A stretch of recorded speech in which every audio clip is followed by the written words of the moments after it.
안녕하세요. 홀로 딸을 열심히 키우고 있는 60대 남성입니다. 형사라는 직업을 가지고 평생을 살아오면서 세상에 나쁜 놈이란 나쁜 놈은 다 만나봤다고 감히 자부할 수 있는데요. 그래서 이 자리에서 내려오면 이젠 그런 나쁜 놈들이랑 싸울 일도 안녕이구나 싶어 서운한 마음보단 시원한 마음이 더 크게 들었던 게 사실입니다. 경찰로 근무하는 동안 가족들에게 내색은 하지 못했지만 얼마나 마음을 졸이면서 살았던지 혹시라도 내가 잡아넣은 나쁜 놈들이 내 가족들에게 앙심을 품고 해코지하지 않을까 사나운 꿈자리에 벌떡벌떡 깨는 날이 하루 이틀이 아니었으니까요. 누구보다 좋은 일을 하면서 살아왔지만 마음을 졸여야만 했던 날들도 이젠 끝이다 싶어 참 속이 후련했었습니다. 다행스럽게도 근무하는 동안 제가 걱정했던 그런 일들은 생기지 않았지만 퇴직 후에 그것도 하나밖에 없는 귀한 딸 시집 보내놓고 나서 이렇게 말도 안 되는 끔찍한 일이 저에게 생길 거라곤 정말 상상도 하지 못했어요. 제가 경찰이 아니었다면 그 상황에서 형사의 촉이 발동하지 않았더라면 딸을 그 위험한 상황 속에서 구해내지 못했을 거라 생각하니 사연을 쓰는 지금도 마음이 영 좋지만은 않네요. 다시 떠올리는 것도 힘든 좋지도 않은 얘기를 이렇게 사람들 다 보는데 전하게 된 건 결국에 그 끔찍한 일들이 잘 마무리가 됐고 저랑 딸도 뭔가 그 지옥 같은 시간들을 털어버리고 인생을 새로 시작할 계기가 필요하다는 생각이 들어서요. 인생사 세옹지마라고 안 좋았던 일이 있었던 만큼 우리 두 사람에게 남은 인생 앞으로는 꽃길만 걷길 바라는 마음에 조심스럽게 저희 가족에게 있었던 사연을 한번 전해볼까 합니다. 얼굴이 또 왜 그 모양이에요? 못 살아, 정말. 아니, 거긴 범인 잡는 사람이 당신밖에 없어? 어떻게 허구한 날 다쳐가지고 오면 어쩌자는 거야? 내가 불안해서 당신 출근이나 제대로 시킬 수 있겠냐고.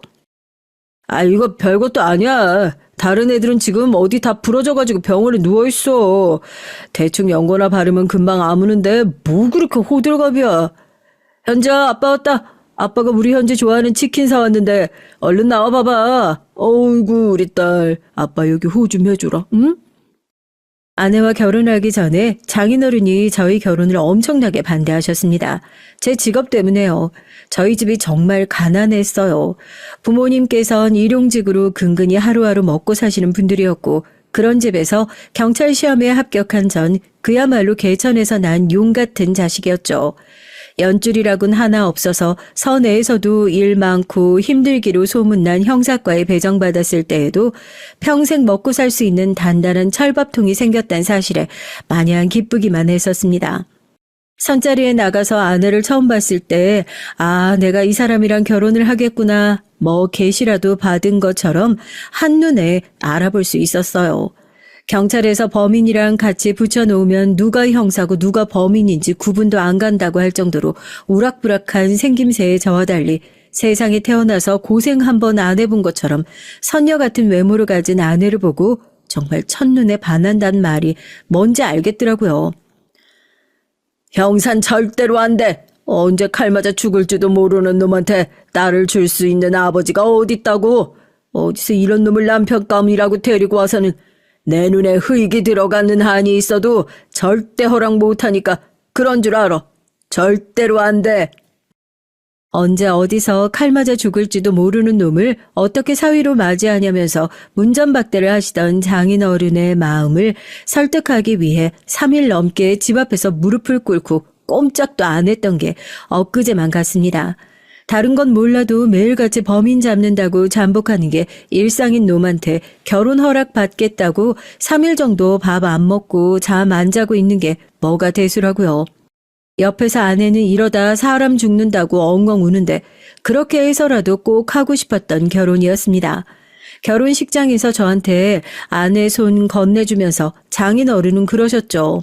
다른 건 몰라도 내 딸보다는 꼭 더 오래 살아야 한다고. 다치지 말고 건강하게 오래오래 내 딸 지켜줘야 한다고요. 그 얘기에 아내 손을 건네주던 장인어른도 그 손을 건네봤던 저도 눈물을 훔쳐서 가운데서 아내만 어이없어 했었고요. 그 뒤로 매번 출근을 할 때마다 오늘도 조심히 다녀와요 하고 인사를 하는 아내와 그 옆에서 졸려가지고 눈도 제대로 못 뜨고 머리에 까치집을 짓고 자기 엄마와 똑같은 얼굴로 조느라 고개를 까딱거리는 건지 인사를 하는 건지 모를 정도로 꾸벅 고개를 숙이는 딸을 볼 때마다 매번 결심했어요. 나에겐 다시 집으로 돌아와야만 하는 이유가 있다. 나에겐 지켜야 할 가족들이 있다. 그때부터 제가 출근할 때마다 가족들에게 했던 다녀올게 라는 인사의 무게가 꽤나 무거워졌던 것 같습니다. 누군가에겐 일상적인 인사일 수도 있겠지만 저에게 다녀올게 라는 인사는 가족들을 향해서 꼭 지키겠다는 일종의 약속, 아니 맹세와 가까운 것이었거든요.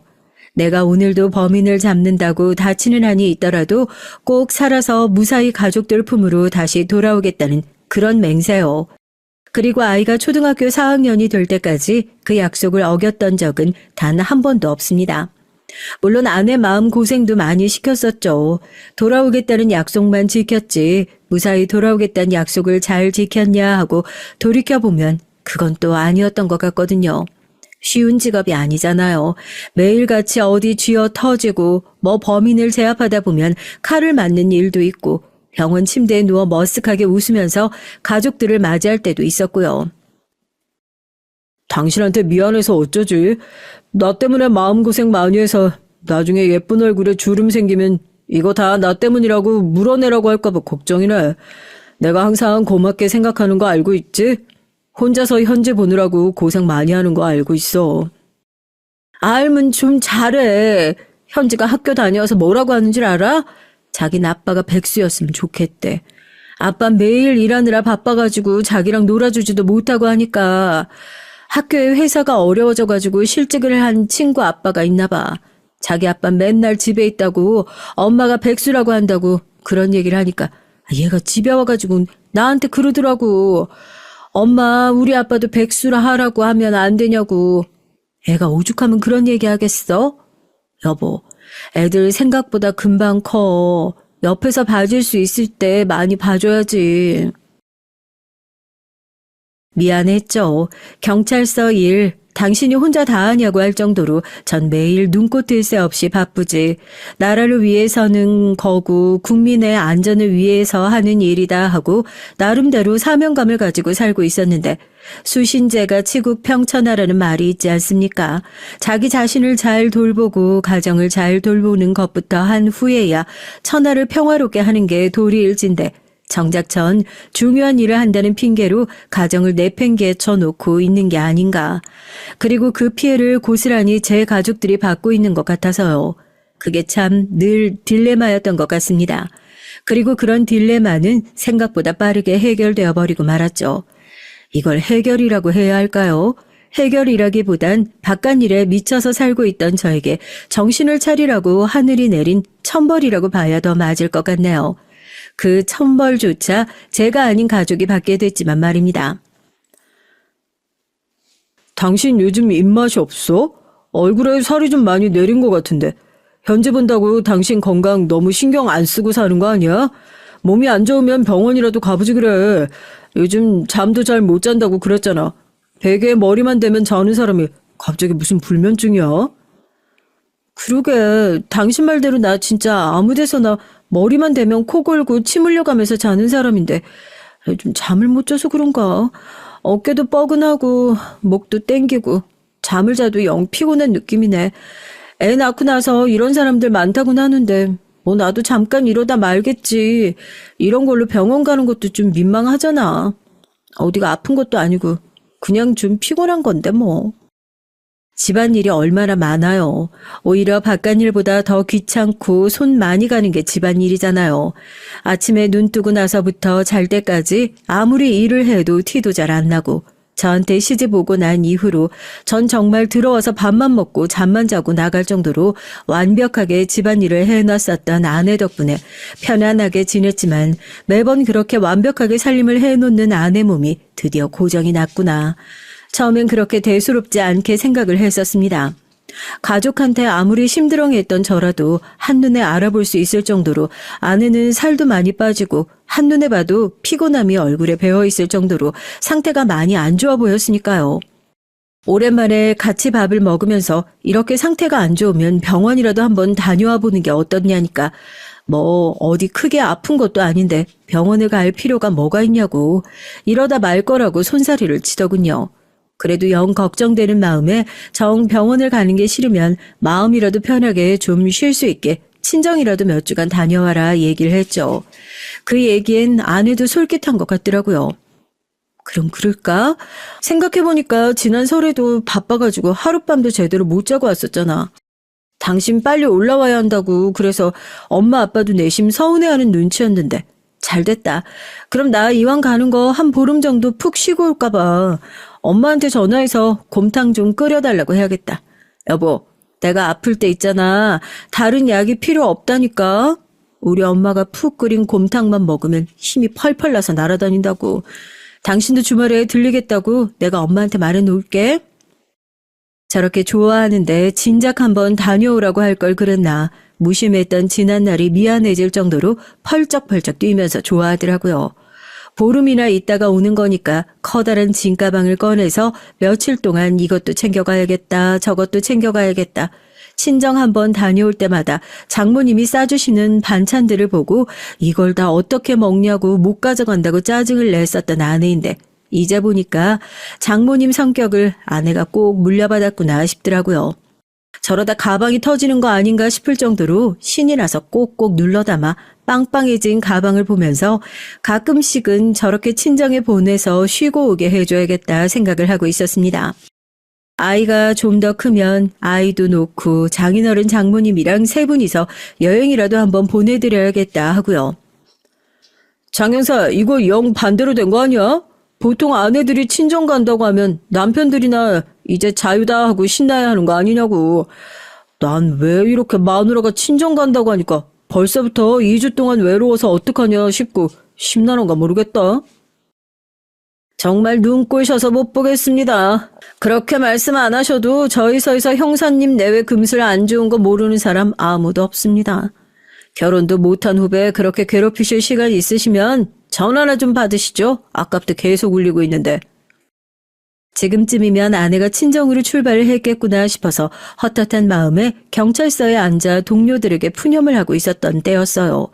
제가 워낙 아내를 좋아하고 졸졸 쫓아다니다가 결혼을 한 것을 다들 알고 있었기에 그렇게 닭살 돋는 소리를 아무렇지 않게 해도 저 외모로 형수님이랑 결혼했으면 저놈은 범인을 우리보다 몇 배는 더 잡아야 하고 세금도 몇 배는 더 내야 한다고 우스갯소리로 사람들이 놀릴 정도였거든요.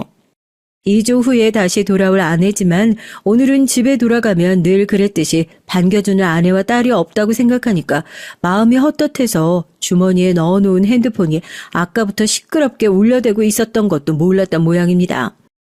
황급하게 전화를 받으니 죄송해요. 아직도 그때 생각을 하면 사연을 쓰고 제 얘기를 하다 보면 마음이 조금 나아질 줄 알았는데 아직도 그때 얘기를 꺼내는 건 그렇게 쉬운 일이 아니네요.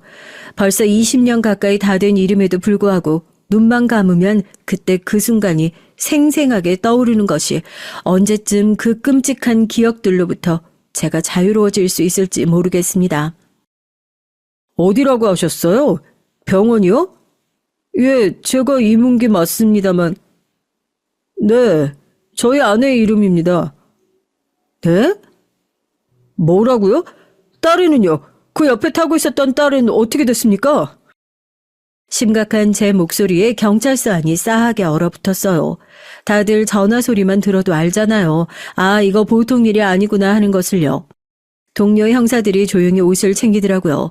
전화를 끊고 나서 무슨 일이냐고 물어보는 형사들에게 대답을 해줄 새도 없이 미친 듯이 제 옷을 챙겨 들고 주머니를 뒤져서 차키를 꺼냈습니다. 사람들이 절 뒤에서 막 뜯어 말리더라고요. 제가 거의 울부짖으면서 사람들을 뿌리쳤던 것 같습니다.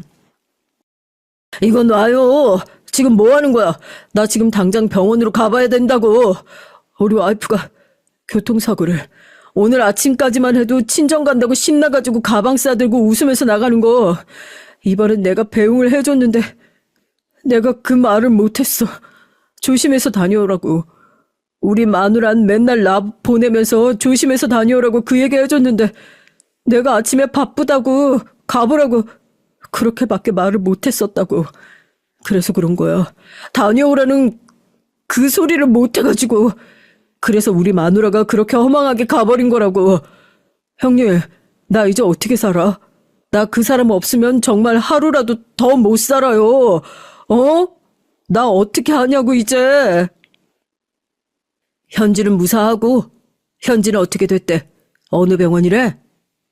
제가 바닥에 주저앉아 오열을 하면서 딸애는 무사하다고 지금 빨리 병원으로 가봐야 한다고 비틀거리면서 몸을 일으키니까 동료 형사들이 제 손에서 차키를 확 빼앗아 가더라고요.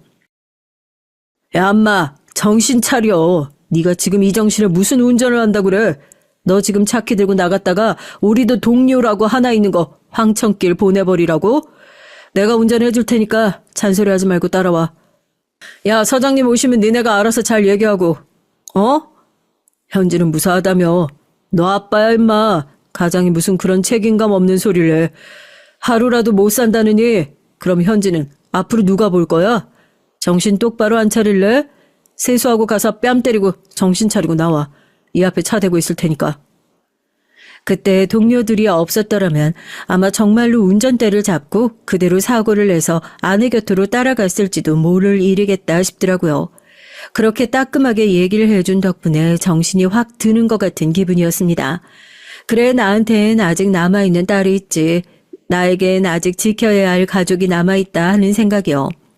동료의 말대로 화장실에 들어가서 눈물 범벅이 되어 있는 얼굴 세수하고 거울을 보고 정신 차리라고 제 뺨을 세차게 몇 대 때리고 시뻘겋게 부어오른 얼굴로 동료가 운전해주는 차를 타고 병원으로 달려갔습니다.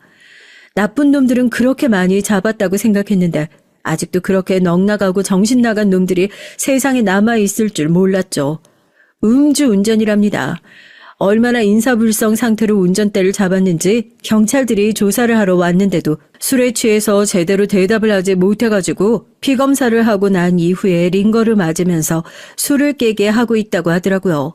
그런 미친놈의 운전대에 제 아내가 세상을 떠났다고 생각하니 정말 화가 치밀어 오르는 것 같았습니다. 당장이라도 침상에 누워있는 그놈의 멱살을 잡고 일으켜서 패 죽이고 싶다는 마음이 굴뚝 같았죠.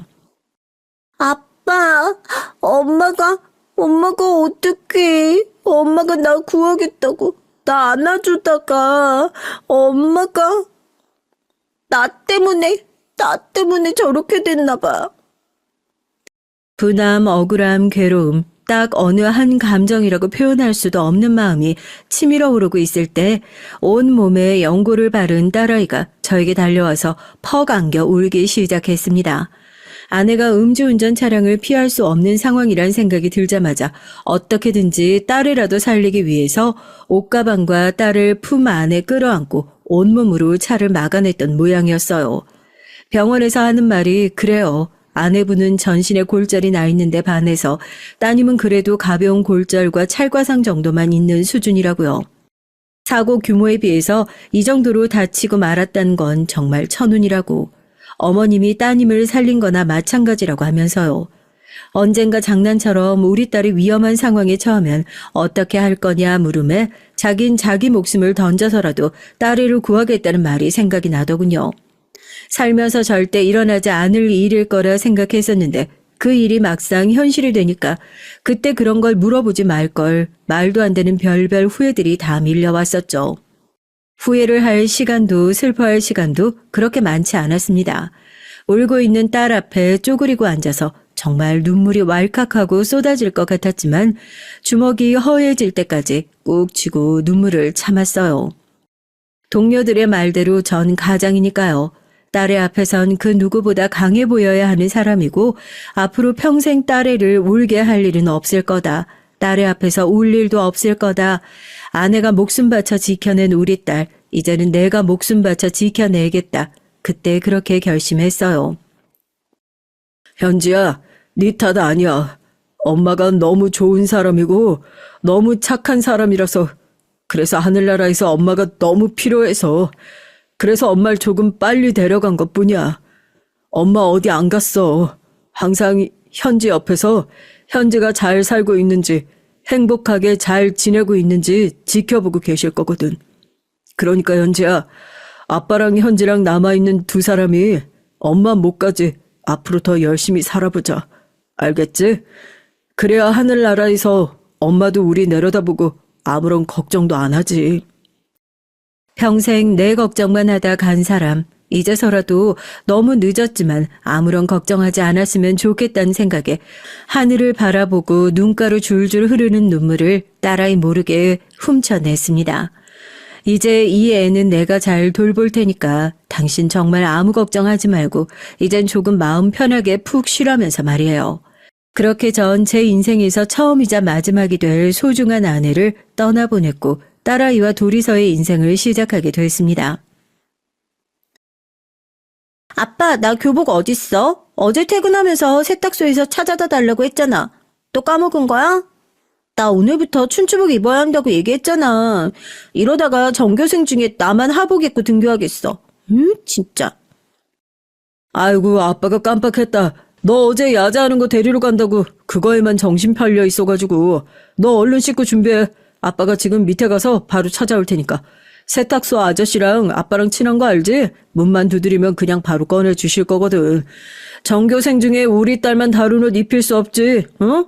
너 저거 갈 때 식탁 위에 용돈 올려놓은 거 챙기고 지갑에 돈 없더라. 용돈 떨어지면 제깍제깍 얘기하라니까. 넌 왜 말을 안 하고.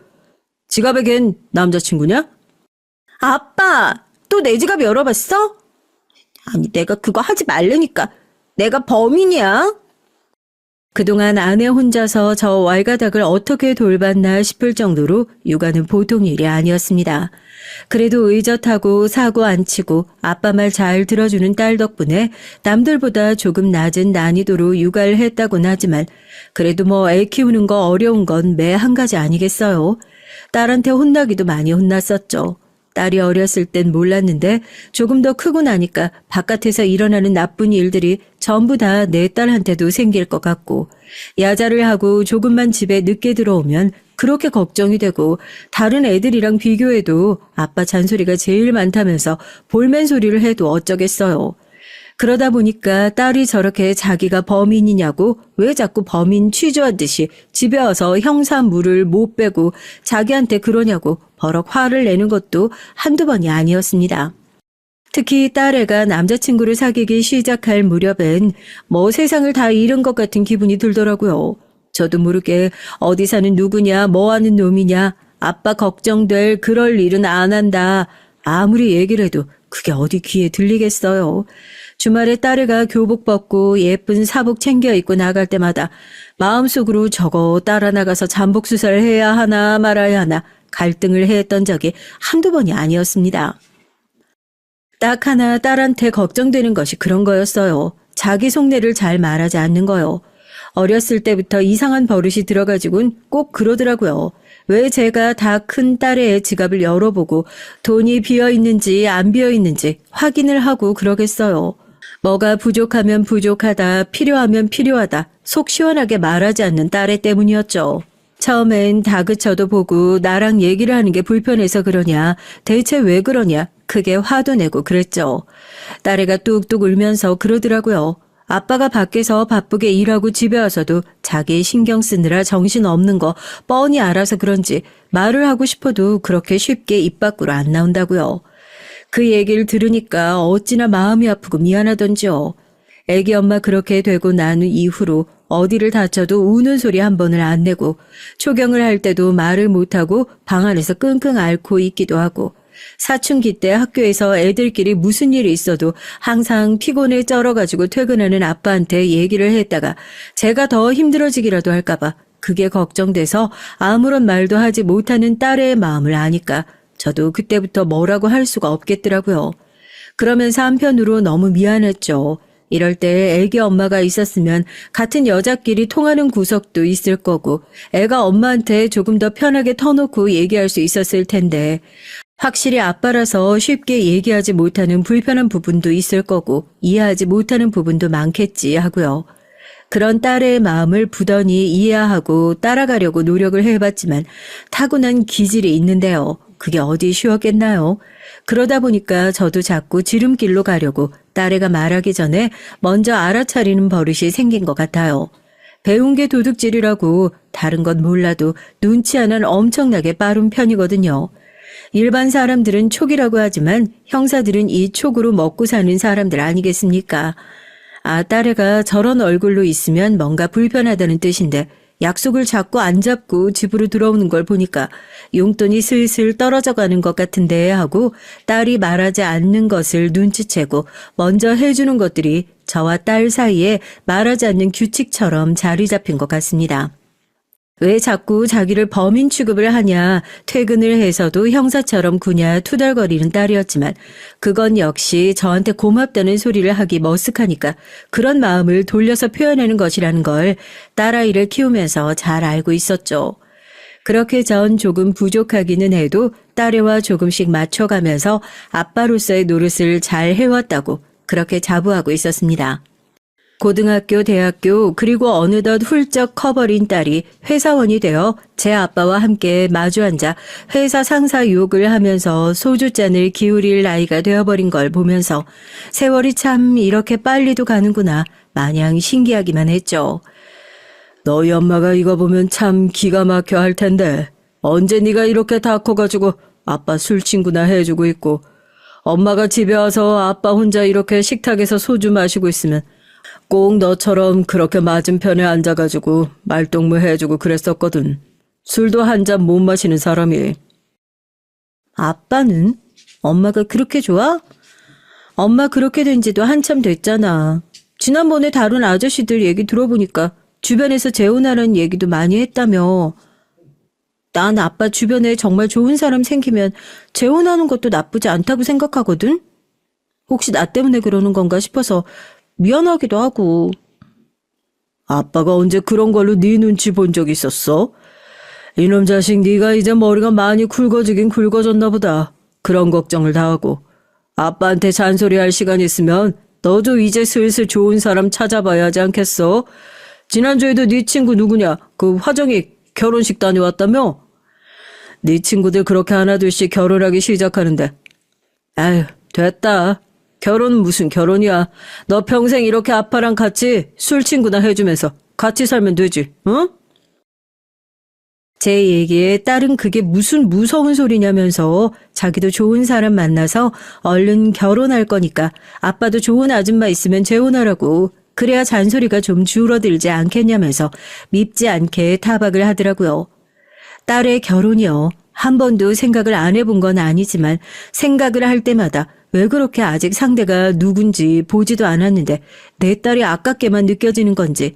세상 모든 아빠들이 다 같은 마음이겠지만 전 유독 딸에 대한 애착이 더 강해서 그런지 몰라도 결혼식장에 딸아이 손잡고 같이 입장하는 생각만 해도 괜히 마음이 찌르르 할 정도로 아쉽다는 생각밖에 들지 않더라고요. 퇴직이 얼마 남지 않은 상황이라서 주변에서도 딸 결혼시킬 거면 퇴직 전에 결혼시켜라 이런 말들을 하도 하니까 넌지시 물어봤더니 만나는 사람은 있는 눈치인데 그것조차도 아빠한테 속 터놓고 쉽게 얘기를 하지 않는 눈치니 내심 궁금하기만 했었죠. 장인어른 처음 뵙겠습니다. 진작에 찾아뵙고 인사를 드렸어야 했는데 현지가 준비가 될 때까지 조금만 기다려달라고 해서요. 재촉하지 않고 기다린다는 것이 너무 늦게 인사드리러 온 것 같아 죄송스럽습니다. 저 현지랑 결혼하고 싶습니다. 그런 애가 결혼할 사람이 있다고 인사를 시키러 왔을 때 아, 이제 올 것이 왔구나 싶은 마음이었죠.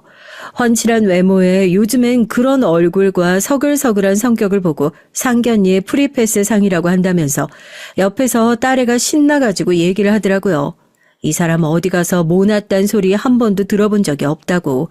사업을 하는 사람인데 지금 사업도 아주 잘 되고 있고 사는 것도 굉장히 안정적이라고요. 저 혼자 키우긴 했지만 모자람 없이 키운 딸애랑 비교했을 때 어디 하나 떨어지는 것이 없었던 사위였기에 저도 첫인상을 봤을 때 안심이 됐던 게 있었죠. 뭐 인상 좋다고 다 결혼을 시키나요? 인사를 하러 와서 셋이 앉아 밥을 먹는데 사위가 잠시 자리를 비운 사이에 딸애가 제 손을 잡고 그러더라고요. 아빠가 진심으로 결혼을 축하해주고 응원해줬으면 좋겠다면서요. 티를 안 낸다고 했는데 서운해하는 게 온 얼굴에 다 드러났던 모양입니다. 그러더니 그래요. 저 사람한텐 자기가 무슨 얘기든지 속 편하게 할 수 있다고요. 나 힘들 때 옆에 항상 같이 있어줬던 사람이야. 아빠한테 이런 얘기하는 거 서운하게 들릴 수 있다는 거 알지만 그만큼 아빠가 믿어줬으면 좋겠어서 그래. 이상하게 저 사람한텐 나 힘든 거, 나 어려운 거 그냥 안 숨기고 편하게 털어놓을 수 있더라고. 그래서 3년이나 만났던 거고 이제 나도 저 사람에 대한 확신이 생겨서 결혼하고 싶어서 아빠한테 인사시키려고 데리고 온 거야. 꼭 좀 허락해 주세요. 응? 딸이 그렇게까지 얘기를 하는데 반대를 할 아버지가 세상 천지에 어디 있겠어요. 항상 속마음을 편하게 드러내지 못하는 딸이 걱정됐는데 그런 딸이 자기 얘기를 편하게 할 수 있는 유일한 사람이 생겼구나. 그 생각이 드니까 그게 아버지인 내가 아니란 생각에 서운하기도 했지만 한편으론 참 다행이라는 생각도 들었습니다. 쟤도 어디에다가도 편하게 자기 얘기할 수 있는 곳이 인생 사는 동안 필요했을 텐데 자기 손으로 고른 인생의 동반자가 그런 사람이라면 더할 나위 없이 좋은 거 아니겠냐고요. 결정적으로 그 말에 저도 결혼을 허락하게 된 거였고요. 결혼을 준비하면서 보니까 사돈댁도 조금은 까탈스러운 구석이 있었지만 나쁘지 않았습니다. 사위가 하는 사업을 가족들이 다 같이 돕고 있어서 경제적으로 어디 하나 어려운 구석도 없어 보였고요. 나중에 그런 것 때문에 딸이 속 끓일 일도 없겠다. 저도 결혼 전에 여러 방면으로 알아보고 고심해서 그 결혼을 허락했었던 거니까요. 요즘 많이 바쁘니? 통 연락이 없어가지고 아무리 시집간 딸은 출가 외인이라고는 하지만 뭐 집에서 힘든 일 있고 그러면 얘기하고 친정 와서 좀 쉬다 가기도 하고 그래라. 아빠가 엄마 속 많이 썩여봐서 알잖아.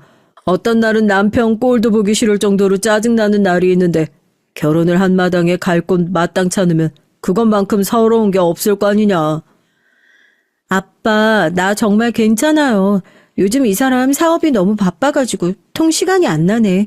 무소식이 희소식이란 말 아빠도 알고 계시죠? 내가 요즘 연락이 너무 뜸해서 우리 아빠가 괜히 또 걱정했나 보네. 앞으로는 자주 연락할게요. 너무 걱정 마세요.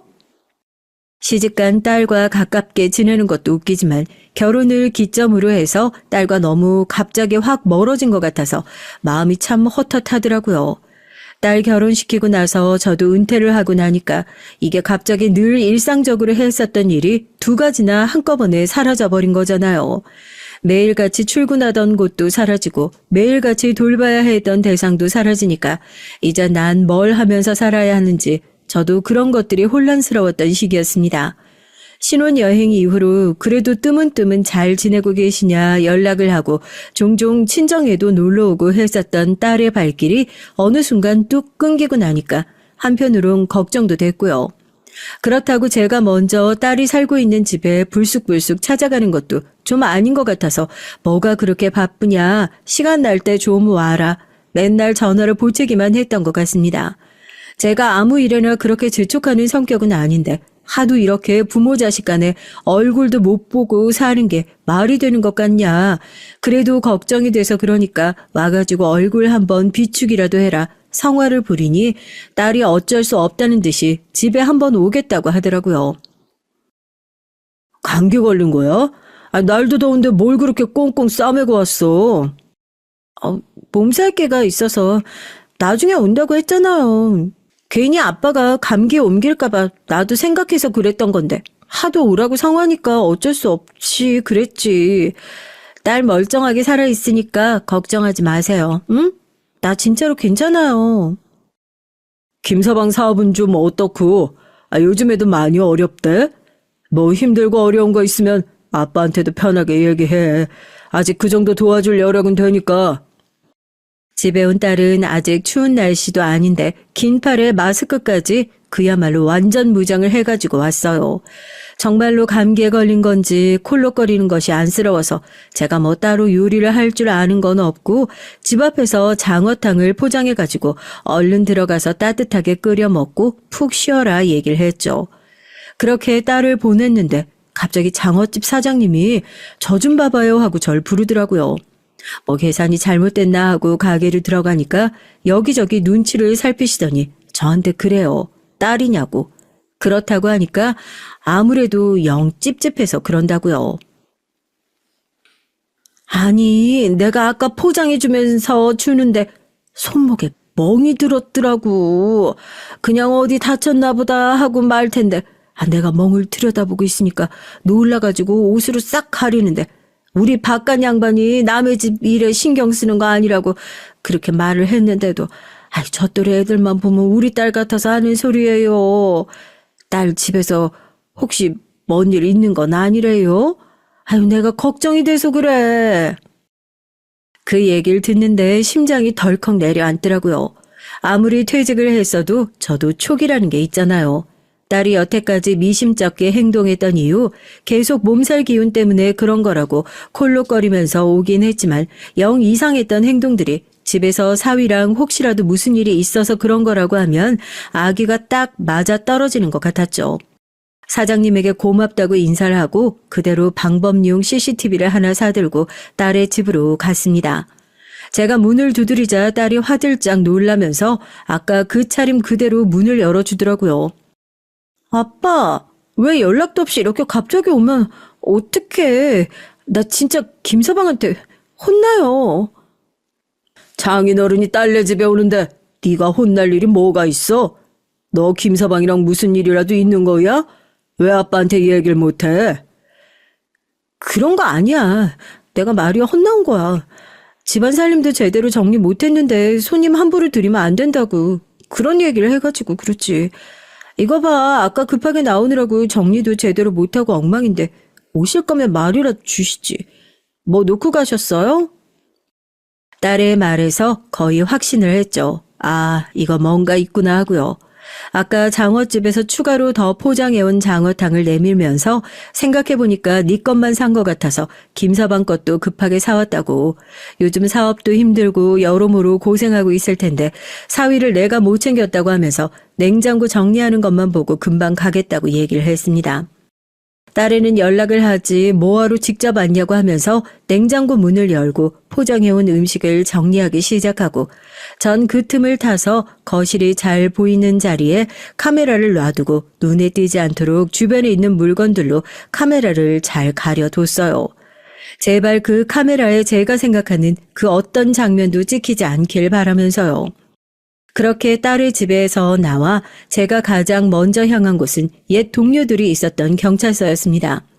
퇴직하고 한 번도 찾아간 적이 없었는데 갑자기 여기 어쩐 일이시냐고 묻는 동료들 몇 명을 불러 모아놓고 제 얘기를 솔직하게 털어놨죠. 아무래도 우리 딸이 사위에게 맞고 사는 것 같다면서요. 영 초기 이상해서 카메라를 설치해놓고 오긴 했는데 난 지금 퇴직해서 출동이고 뭐고 나갈 수 없으니까 혹시라도 이따가 무슨 일이 생기면 다 같이 좀 나가줄 수 있겠냐. 현지가 어렸을 때부터 삼촌들처럼 옆에서 봐왔던 사람들이 아직까지 경찰서에 남아있어서 그런지 몰라도 제 얘기를 듣자마자 마치 자기 일처럼 불같이 화를 내기 시작했습니다. 어떻게 그렇게 파렴치한 놈이 결혼을 할 수가 있었냐면서요. 저도 그딴 놈을 진작에 알아보지 못했던 것이 정말 억울하고 수치스럽기도 하고요. 그때까지만 해도 이게 그냥 제 촉이 틀린 거라고 그랬으면 좋겠다고 생각했습니다. 저라고 뭐 맨날 만나요. 카메라를 제 핸드폰에 연결해둬서 실시간으로 화면을 볼 수 있게 해뒀거든요. 경찰서에 둘러앉아 늦은 시간까지 가만히 화면을 지켜보고 있었습니다. 제가 가고 나서 딸애가 편한 옷으로 갈아입고 거실에서 나오는 걸 보니 화질이 좋지 않은 카메라에서도 선명하게 알아볼 수 있을 정도로 팔뚝에 군데군데 멍이 들어있더라고요. 이가 으득하고 갈리는 것 같았습니다. 누가 봐도 가정폭력에 시달리고 있는 사람의 몸이었으니까요. 그렇게 사위가 돌아왔는지 거실에 사위놈이 왔다 갔다 하는 것이 카메라에 잡히고 얼마 지나지 않아서 차마 보고 싶지 않았던 차마 일어나지 않았으면 했던 일들이 카메라에 고스란히 잡혔어요. 딸애를 보자마자 물건을 집어 던지고 소리를 고래고래 지르기 시작하더라고요. 제가 아까 낮에 갔을 때 딸의 집에서 봤던 살림들, 정리가 잘 되어 있지 않은 게 아니라 매번 이런 식으로 뒤집어져 있었던 것이었습니다. 더 기다렸다간 딸애한테 큰일이 날지도 모른다는 생각에 동료들과 함께 경찰차를 타고 서둘러 딸애의 집으로 향했어요. 경찰입니다. 문 여세요. 문을 쾅쾅 두드리면서 문을 열라고 하자 사위놈이 아무렇지도 않게 정말 아무 일도 없다는 표정으로 문을 빼꼼 열더라고요. 무슨 일로 오셨냐고 그러시는데 그러다 형사들 뒤에 서 있는 저와 눈이 딱 하고 마주쳤습니다. 아버님 여기 어떻게 오셨어요? 말씀도 없이? 뭐? 아빠가 왔다고? 아빠, 아니야, 들어오지 마. 나 아무 일도 없어. 딸의 목소리를 듣는 순간 이성의 끈이 뚝 하고 끊어진 것 같은 느낌이었습니다. 문을 우악스럽게 열어젖히고 그대로 사위놈의 멱살을 쥐고 뺨을 세차게 올려 붙였죠. 동료 형사들이 이러시면 안 된다면서 저를 다 뜯어 말렸고요. 뺨을 얻어맞은 사위는 어안이 벙벙한 표정으로 저를 올려다보고 있었습니다. 왜? 너도 한 대 얻어맞으니까 아프냐? 남한테 맞는 건 아프면서 내 딸한테 손을 올리면 아플 거라는 생각은 한 번도 안 해봤어? 내가 네 놈 그대로 보낼 줄 알아? 적어도 내 딸 아프게 했던 것만큼 똑같이 아프게 해줄 테니까. 네가 사람이야? 어디 손댈 데가 없어서 저 가냘픈 애, 이 파렴치한 새끼. 말리는 경찰들을 내팽개치고 그대로 주저앉아 있는 사위놈의 뺨을 세차게 한 대 더 올려 붙였습니다. 경찰들은 황급히 집 안으로 들어가 카메라를 챙기고 딸 A의 안위를 살폈어요. 형사들의 얼굴을 알아본 딸이 그제서야 안심이 됐는지 눈물을 뚝뚝 흘리기 시작하더라고요. 아빠, 진짜 죄송해요.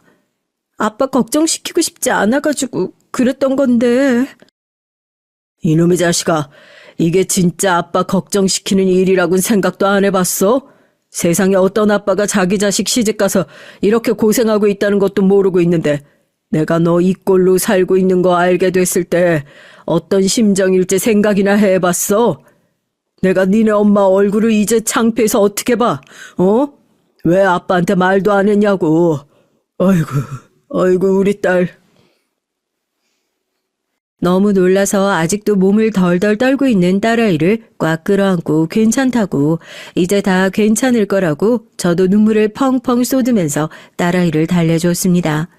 계속 무뚝뚝한 아버지로 살면서 딸아이가 시집가서 연락이 뜸하겠거니 그냥 잘 살고 있겠거니 생각하고 아무것도 안 하고 손 놓고 있었더라면 딸애는 얼마나 더 오랜 시간 동안 지옥 속에서 허덕이고 있었을지 생각하니까 아직도 심장이 철렁하더라고요. 동료 형사들은 이쪽은 알아서 할 테니까 우선 병원에 가서 진료부터 받고 진단서부터 떼오시는 게 좋을 것 같다고. 저도 알겠다고 하고 딸애를 데리고 병원으로 먼저 달려갔습니다. 사위놈도 참 간사하더라고요. 저한테 그렇게 2대 얻어맞고 나니까 공포심이라도 느낀 건지 제가 딸아이를 데리고 나가고 경찰에 연행되는 동안 제 눈을 제대로 쳐다보지도 못하고 고개를 숙이고 있는데요. 저런 우스운 놈한테 그동안 내 딸이 당했던 것이라 생각하니까 얼마나 기가 막히던지 정말 치가 떨리게 열이 받았습니다. 처음부터 그랬던 건 아니에요. 얼마 전부터 사업이 잘 안 풀리기 시작하니까 그때부터 술을 마시고 집에 들어와서 행패를 부리기 시작하더라고요. 난 처음에 그냥 말리는 수준이었지. 이러면 안 된다고, 아무리 화가 나도 이렇게 행동하면 안 된다고. 근데 그 사람 눈에 뵈는 게 지금 뭐가 있겠냐고요. 처음엔 말리는 날 밀치는 수준이었는데 그것도 자꾸 습관이 됐나 봐요. 난 맨 처음에 아빠한테 말을 할까 말까 고민도 많이 했었지. 아빠도 이제 막 은퇴하고 집에서 나 잘 살겠거니 하고 편하게 지내고 있는데 내가 괜히 긁어부스럼 만드는 것 같고 그냥 난 아빠한테 걱정 끼쳐드리고 싶지 않은 마음에 숨긴다는 게 이렇게 나중에 어차피 다 알게 될 거 이렇게 나중에 알게 되면 아빠가 더 속상한 거 알면서도 숨겼던 것 같아요. 이게 다 내 잘못이에요, 아빠. 너무 죄송해요. 딸아이가 어떤 마음으로 저한테 말을 하지 못했을진 딸이 구구절절 변명하지 않아도 아빠인 제가 제일 잘 알 것 같더라고요. 착하고 착하기만 했던 딸이 괜히 제 아빠 걱정시키고 싶지 않아서 자긴 시집가서 행복하게 살고 있다는 모습만 보여주고 싶어서 그랬던 것이 나중엔 감당할 수 없을 정도로 눈덩이처럼 불어난 거짓말이 되었겠죠. 제가 속상한 건 저에게 거짓말을 했다는 사실보다 그렇게 아무에게도 말하지 못하고 혼자서 이 힘든 상황을 홀로 견디고 참아내고 있었을 딸의 마음이 느껴져서였습니다. 유일하게 자기 마음을 털어놓을 수 있는 상대라고 해서 허락해준 결혼이었는데 그 상대한테마저 버림을 받았으니 그 속이 어디 멀쩡했겠냐고요. 그게 너무 속상해서 딸의 손을 꼭 잡아줬습니다. 이제 아빠한테 미안하다 소리 그만해. 네 얘기 다 무슨 말인지 알겠고 아빤 그런 거 가지고 너 미워할 사람 아니야. 어떻게 부모가 자식을 미워해? 부모는 자식이 아무리 나쁜 짓을 하더라도 미워할 수가 없어. 아빠가 솔직하게 말해줘. 나랏밥을 그렇게 먹고 나쁜 놈들을 그렇게 많이 잡고 퇴직을 했는데도 아빠 네가 만약에 반대의 상황에 있었더라도 네 편 들었을 거야. 부모는 원래 그래. 공평하지가 못해. 아빤 그저 내 딸이 행복하지 못하게 살았다는 것, 그리고 그 행복하지 못하게 살았다는 걸 아빠가 몰랐다는 것이 속상해서 그럴 뿐이다. 그러니까 지나간 것들은 이제 신경 쓰지 말자. 앞으로 무슨 일이 있어도 이런 일이 다시 생기면 안 되겠지만 그래도 아빠한테만큼은 비밀 같은 거 만들지 말아줘. 응? 그럴게요, 아빠. 내가 아빠 아니면 누구한테 얘기해. 내가 우리 집 아니면 갈 곳이 어딨어. 아빠, 나 정말 많이 힘들었어요. 나 진짜로 너무 많이 힘들었어. 누구한테 말을 하고 싶고 아빠한테 이렇게 털어놓고 펑펑 울고 싶었어요. 얼마나 답답하고 힘들었는지 몰라. 아빠, 나 너무 힘들었어. 그제서야 제 마음을 털어놓고 펑펑 우는 딸을 보면서 병원에서 그렇게 딸아이와 끌어안고 한바탕 또 눈물을 쏟고 나서야 모든 상황이 마무리가 됐답니다. 이제 그 나쁜 놈을 족치는 건 제 동료들의 역할이었죠. 병원에서 진단서를 떼어가고 나니까 기다렸다는 듯이 착착 수사를 진행하는 것이 벅 든든했습니다. 이전에 전과가 없어서 별다른 죄 없이 풀려나는 것이 아니냐 걱정을 했었는데 그런 걱정은 안 해도 된다고. 형님이 아까 뺨 2대 갈긴 것도 조용히 그냥 넘어갈 거니까 현진아 잘 챙겨가지고 이혼 소송 준비만 잘 하고 있으면 된다고 절 오히려 다독여 주더라고요. 이럴 땐 참 동료들 잘 둔 것도 복이다 싶습니다. 아마 제가 서슬퍼렇게 두 눈 뜨고 지켜보고 있는 한 그놈도 말도 안 되는 거짓말로 자기 죄를 빠져나가긴 어려워 보여요. CCTV에 제 딸에게 했던 행동들이 그대로 녹화가 되어 있었던 덕에 자백을 받는 것도 그렇게 어렵지 않았다고 하더라고요. 아마 이런 것들을 토대로 수사가 진행되고 고소장을 접수할 예정이지 않을까. 지금 사연을 쓰는 시점에선 그 정도도 진행이 되어 있다는 상태라 여기까지밖에 말씀을 못 드리겠네요. 뭐 어쨌든 좋은 결과 있을 거라 확실히 자부합니다. 제가 다른 건 몰라도 잘못을 저지른 놈은 지구 끝까지 쫓아가서 벌을 받게 하는 것으로 유명했거든요. 이놈도 자기 죄값 제대로 치르고 있는지 제가 항시적으로 지켜보고 보탬이 될 예정이니까 그 부분에 대해선 걱정 붙들어 매셔도 좋을 것 같습니다. 모르는 게 약이다라는 말이 있어요. 하지만 전 부모 자식 간의 관계에 있어선 모르는 게 약이라기보단 아는 게 힘이라는 말에 한 표를 더 얹고 싶습니다. 부모 자식 간에도 말할 수 없는 일이라면 그건 정말 하면 안 되거나 일어났어선 안 될 일이라 생각하거든요. 여러분께서도 혹시 부모님께도 말 못할 비밀이 있으신가요? 하다못해 댓글에서라도 속 시원하게 털어놓고 본인 스스로 마음의 평화를 찾으시는 건 어떨지 조심스레 말씀드려 봅니다. 안녕하세요. 6개월 전 한국을 떠나 일본으로 건너온 30대 여성입니다. 도망치듯 이곳으로 온 이유는 딱 하나였어요. 제가 파혼을 했기 때문이죠. 파혼이란 말을 이렇게 직접적으로 한 것은 그날 이후로 처음인데요. 사실 남자친구와 헤어진 이유가 서로를 원망하고 미워하기 때문은 아니랍니다. 친정아버지는 부동산을 하시는데요. 집이나 건물을 매매하고 임대하는 일은 물론 본인 스스로도 서울 곳곳에 건물을 가지고 계시는 이른바 건물주죠. 아버지께서 맨손으로 서울로 오셔선 0부터 시작해서 지금까지 하나하나 스스로 만들어내신 것이랍니다. 전 그런 아버지를 무척이나 존경하고요. 남자친구는 아르바이트를 하면서 알게 됐어요. 당시 전 카페 아르바이트를 했었는데 마감 시간이 늦은 날이면 방향이 같다는 이유로 절 집 근처까지 데려다 주었죠. 얘기도 잘 통하고 취미 생활도 비슷해서 몇 번 밖에서 만나기도 했는데 그러다 서로에게 호감을 느끼게 돼서 연인 사이로 발전했답니다. 저희 가족들은 남자친구를 꽤나 일찍부터 알고 있었어요. 어떤 남자가 딸을 집 앞까지 데려다 주는데 관심이 당연히 가겠죠. 어디까지 알아보셨는진 모르지만 성실하다고 남자친구를 엄청 마음에 들어 하셨답니다. 제 생각이긴 하지만 저희 집엔 딸만 둘이다 보니 남자친구의 듬직함이 더 마음에 드셨던 건 아닐까 생각되네요. 남자친구는 건축 디자인을 전공했었는데 꽤나 유명한 선생님 밑에서 일하게 됐답니다. 저 역시 대형 여행사에 취직을 하게 됐고요. 둘은 취직 성공을 기뻐하면서 3년만 죽어라 일하곤 꼭 결혼을 하자고 약속을 했었어요. 사회인으로서 자리를 잡고 나면 결혼식은 어떻게 할 것인지, 신혼여행은 어디로 갈 것인지, 그리고 신혼집은 어떻게 꾸밀 것인지 그런 얘기들을 하면서 결혼에 대한 나름의 꿈을 키워가고 있었죠. 그렇게나 단꿈에 빠져 있었던 저희가 돌아올 수 없는 강을 건너게 된 것은 오로지 예비 시어머니의 등장과 함께 시작되었답니다. 남자친구는 재혼 가정에서 자랐는데요. 부모님이 이혼을 하시면서 아버지와 살았고 남자친구의 아버지께선 몇 년 뒤에 지금의 어머니와 만나 재혼을 하셨거든요. 남자친구가 초등학교 들어갈 때의 일이라고 하는데 재혼 가정이라는 이야기를 듣지 않았더라면 전혀 모를 정도로 남자친구와 새어머니는 많이 닮으셨답니다. 게다가 둘이 얼마나 사이가 좋은지 질투가 날 지경이었죠. 하루는 남자친구와 영화를 보러 갔는데 제가 너무 보고 싶었던 영화를 이미 봤다고 하더라고요. 그것도 새어머니와 말이죠.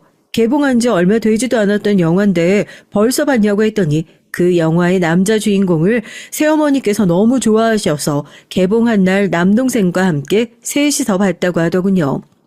이뿐만이 아니었어요. 맛집이라고 소개받아서 가면 꼭 새어머니가 좋아하는 음식이라고 하면서 싸가던가 남동생이 평소 먹고 싶다고 노래를 불렀다고 하면서 챙기는데 정말 우애가 좋구나 싶었답니다. 남자친구에게 워낙 많은 얘기를 들어서 그런진 몰라도 가족들을 소개받을 때 그렇게 떨리진 않았어요. 다들 좋은 분이라서 반갑게 마주해주기도 했고 우리 둘이 알아서 결혼식 준비를 하고 싶다는 말을 했을 때도 흔쾌히 찬성해 주셨답니다. 저희 집에서 남자친구를 열렬히 환영한다면 남자친구의 집에선 절 무척이나 마음에 들어 하셨죠. 제 얘기를 들은 친구들은 배가 아파서 죽겠다고 저더러 복이 왜 이렇게 많으냐고 하면서 시샘 어린 소리를 하기도 했답니다. 그만큼 전 행복 가득한 순간들을 누리고 있었어요. 결혼 준비를 하다 보면 그렇게 많이 싸운다는데 저희는 그런 것도 없었고요. 결혼식 자체를 소박하게 하자고 결정을 해서 그런지 선택할 것들이 그렇게 많진 않더라고요. 거기다 취향이 비슷하니까 부딪힐 일도 없었고요. 이렇게 순탄하게 흘러가도 되는 건가 하는 와중에 대형 폭탄이 터지고 말았습니다. 그날은 정말 잊을 수가 없어요. 여행사에서 근무하는 전 여행 코디네이터로 단체 여행을 원하시는 고객님의 니즈에 맞게 일정을 구성하는 일을 하고 있었는데요. 갑자기 저에게 할 말이 있다고 하면서 찾아온 사람이 있다고 하더라고요. 아직 근무 시간이라 나가는 것이 눈치가 보였는데 팀장님께서 심각한 얼굴을 하시곤 얼른 가보라고 하셨죠. 전 그 표정에 괜히 겁을 먹고는 손님이 계시다는 곳으로 갔습니다. 문을 열고 들어갔는데 코를 찌르는 독한 향수 냄새가 확 얼굴로 다가오더라고요.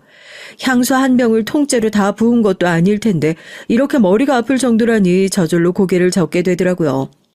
전 친절한 목소리로 어떻게 오셨냐고 물었죠. 실내임에도 짙은 선글라스를 끼고 손엔 화려한 매니큐어를 바른 여성분은 꽤나 나이가 있어 보였습니다.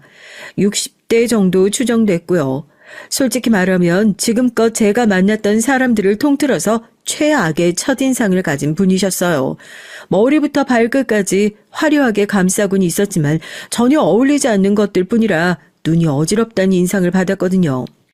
제 인사를 받은 여성분은 한참을 가만히 저를 보고만 있더라고요. 그리고는 머리부터 발끝까지 몇 번이나 왕복을 하면서 절 하나하나 분석하는 것처럼 보였습니다.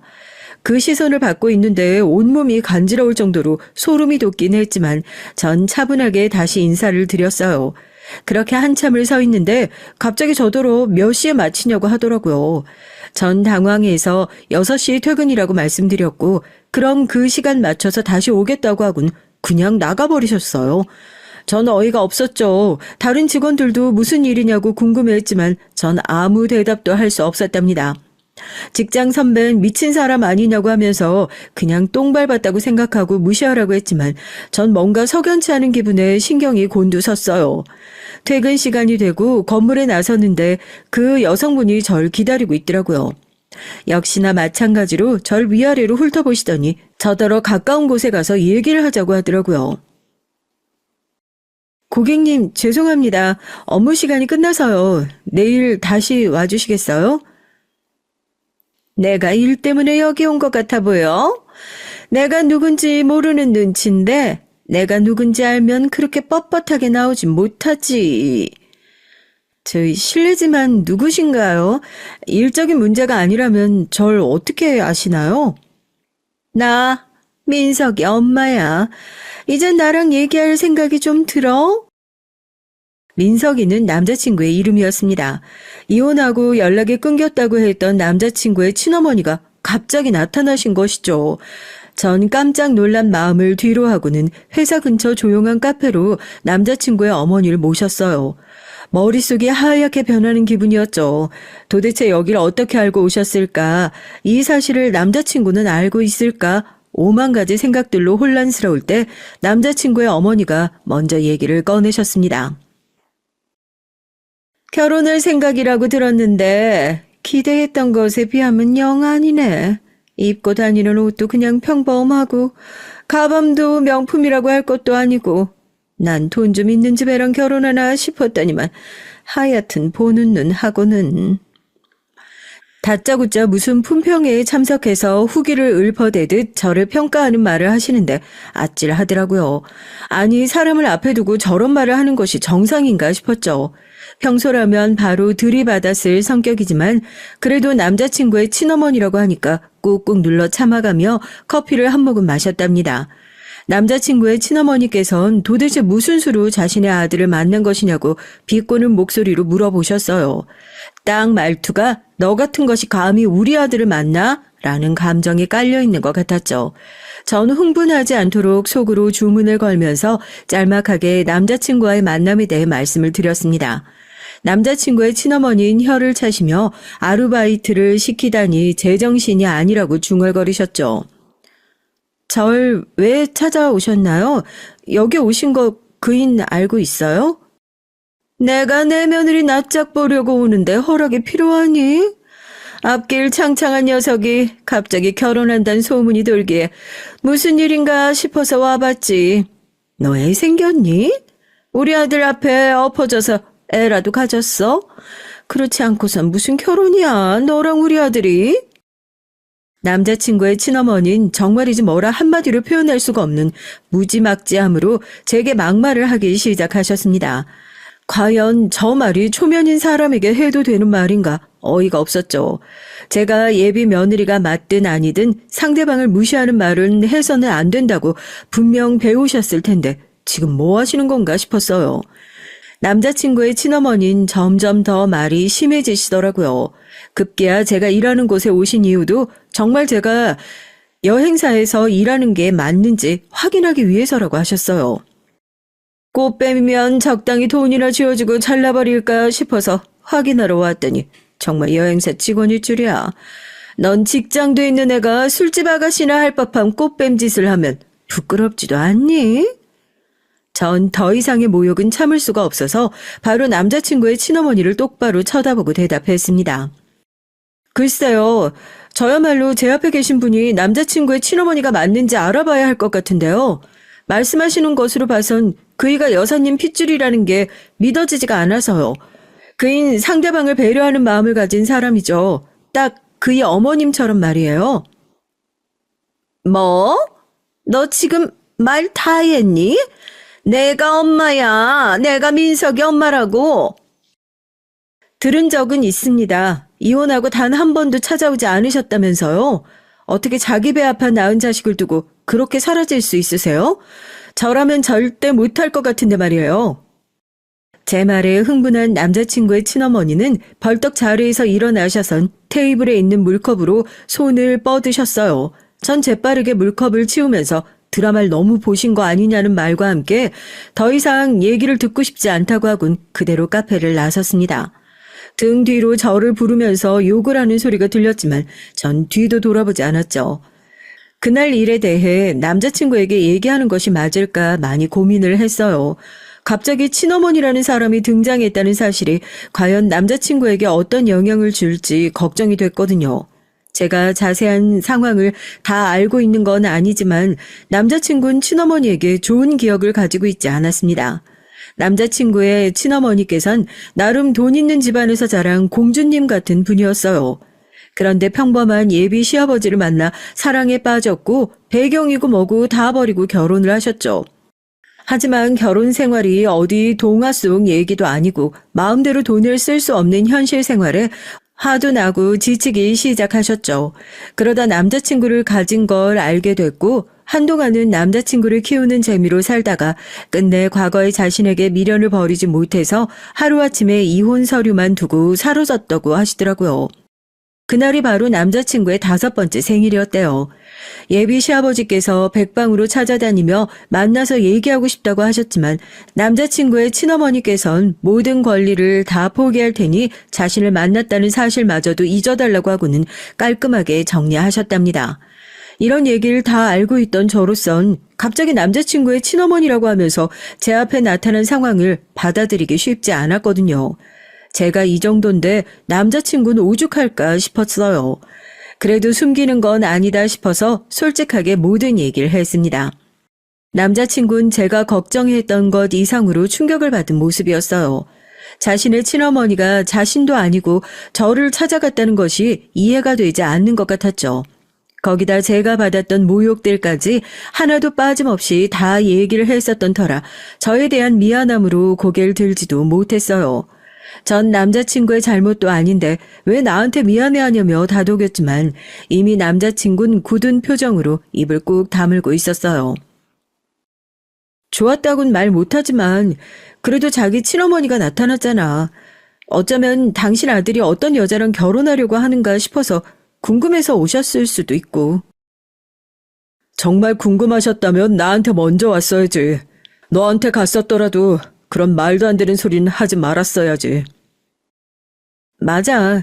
그건 자기 친어머니가 잘못하셨어. 나 엄청 기분 상했거든. 그런데 나도 똑같이 갚아줬으니까 괜찮아. 남자친구는 어떻게 괜찮을 수가 있겠냐며 저를 꼭 안아줬습니다. 전 남자친구의 친어머니가 이대로 물러설 것 같지 않다고 판단했어요. 분명 제 앞에 나타난 것은 목적이 있었던 것이 분명했고 그 목적이 남자친구를 위한 것은 아닐 것이란 확신이 들었죠. 그리고 그 확신은 정확하게 맞아떨어졌습니다. 남자친구와 예물을 보러 가기로 한 날이었어요. 갑자기 도면이 바뀌게 됐다면서 혼자서 먼저 보고 있으라고 연락을 받은 전 여기저기 다니면서 남자친구와 제가 할 시계를 알아보고 있었죠. 반지와 시계를 예물로 하기로 했었거든요. 둘 다 시간이 중요한 사람이기 때문이기도 했지만 시계가 주는 의미가 좋아서 예물로 정했답니다. 한참을 집중해서 고르는데 갑자기 손이 쑥 나오더니 제가 보던 시계를 낚아채더라고요. 남자친구의 친어머니였어요. 물건 보는 눈은 무슨 발바닥에 붙었어? 고작 이런 시계를 가지고 뭘 하겠다고? 여긴 어떻게 알고 오셨어요? 그리고 무슨 상관이라고 참견이세요? 예물을 할 거면 적어도 돈 1,000,000원은 되는 걸로 해야지. 이런 싸구려를 예물이라고 한다는 게 말이나 되니?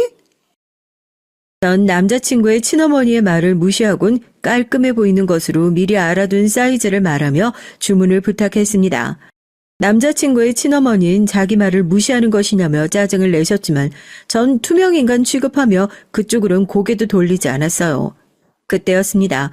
보석상을 나서려는데 남자친구의 친어머니가 제 팔을 잡아당기더니 보석 반지 하나를 보여주시며 자기는 저걸로 하겠다고 말하더군요. 전 어이가 없어서 본인이 하고 싶은 반지를 왜 저한테 말씀하시냐고 물었죠. 너는 트렌드를 모르니? 요즘은 부모님한테 반지 하나씩은 선물한다는데 하긴 너같이 보는 눈이 꽝인 애가 뭘 알겠니? 하나부터 10까지 다 가르쳐야 한다니 정말 최악이다. 하여튼 난 저 반지로 해. 만약 한다면 당신이 아니라 어머니께 해야겠죠. 만약 한다면 말이에요. 뭐? 아, 이게 진짜 오늘 매운맛을 한번 봐야. 곧 남자친구 도착할 텐데 어디 그 얘기 그때 가서 다시 해보시죠. 제 말에 남자친구의 친어머니는 화들짝 놀라더니 나중에 다시 보자고 하면서 보석상을 뛰어나갔습니다. 아직까지 남자친구를 만날 준비가 되어 있진 않은 모양이었어요. 전 제발 그만 좀 봤으면 좋겠다고 생각하며 보석상을 나섰답니다. 물론 저의 이런 소망은 말 그대로 희망사항으로 끝났지만요. 남자친구의 친어머니는 더 큰 것을 준비했더라고요. 불행히도 그 큰 것은 상견례에서 터졌답니다.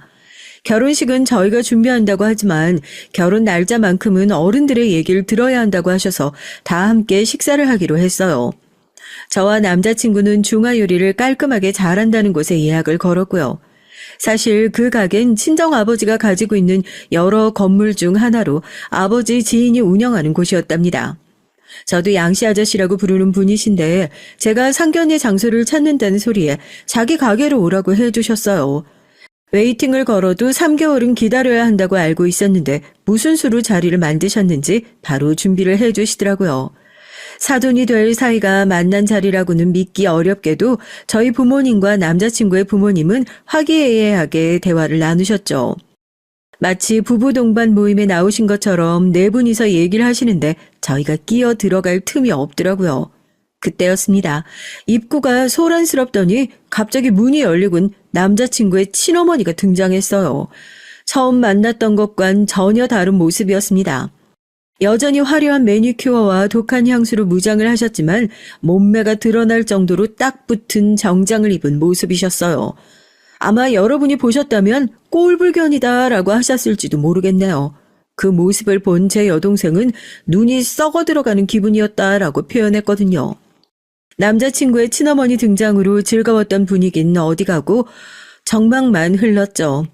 저희 부모님께선 갑작스럽게 등장한 인물에 당황하시면서도 침착하게 누구시냐고 물었습니다.